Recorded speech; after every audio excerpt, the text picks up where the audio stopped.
Good morning. We are on the side of beautiful Mount Yamnuska, otherwise known as Mount John Laurie, which is a story unto itself. But really, I just want to share these spectacular wildflowers. So Finn, these are paintbrush. Paintbrush, yeah. Mm-hmm. And what's sticking out of them there? So those little green stems right there. Mm-hmm.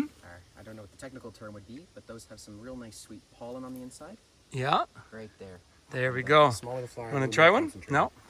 You give it Yeah. a shot. Sure. So if I have this, and it's got concentrated pollen. It's like a honeysuckle, nice It and is. sweet. It's lovely and sweet. Yeah. And it's fun. So we'll have to get to a different place to give you a good view of the mountain itself.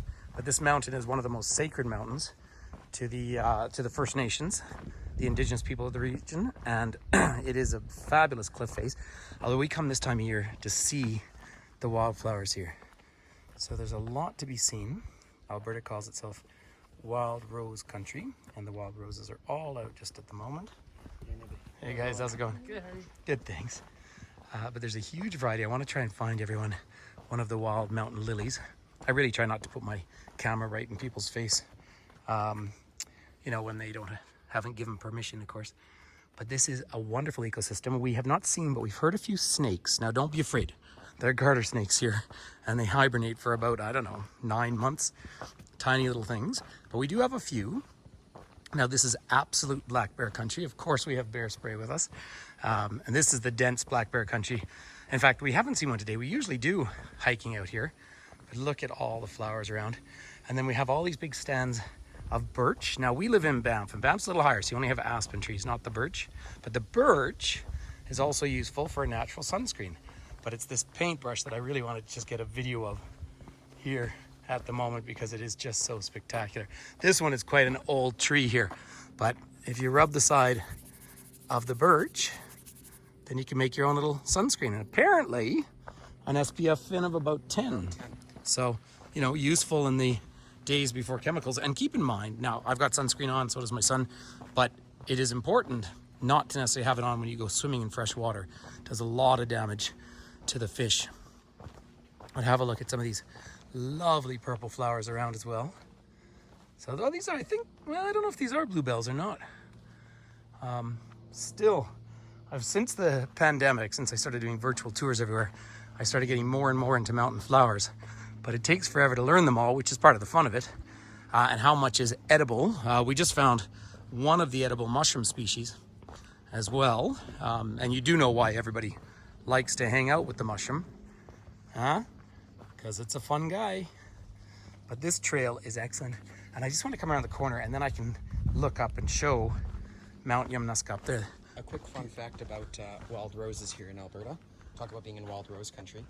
One of the things that I've discussed on plenty of tours before is that it would be kind of hard to be a vegetarian or a vegan here in wintertime, right? Because there's not a whole lot that flowers when it's minus 40. But scurvy was not common. The Europeans got scurvy when they came out here. But wild rose, Alberta wild rose, can be used medicinally, every single part of the plant. And the actual petals do have more vitamin C in them than oranges. It's pretty interesting, a higher concentration. That is a fabulous fun fact. Look at these mountain lilies. Aren't they just spectacular flowers? I mean, we're going to we had quite a rainy June. Now we are having our hottest days of the year by far at the moment.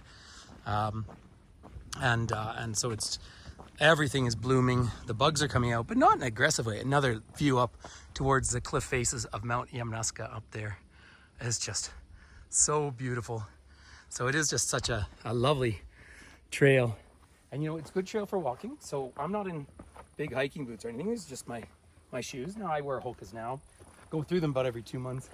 But you see, you've got life all through all these flowers. I have been looking for the wild strawberries, but haven't found them. So I don't think they're out yet. But you see the plants. Oh, and then this is rhubarb over here on the left. Now we also have a plant, not here, but you get over to British Columbia, called Devil's Club. And that may travel extremely hard. Devil's Club is all spiny. But I don't see any spines on these. So I think this is all rhubarb in there.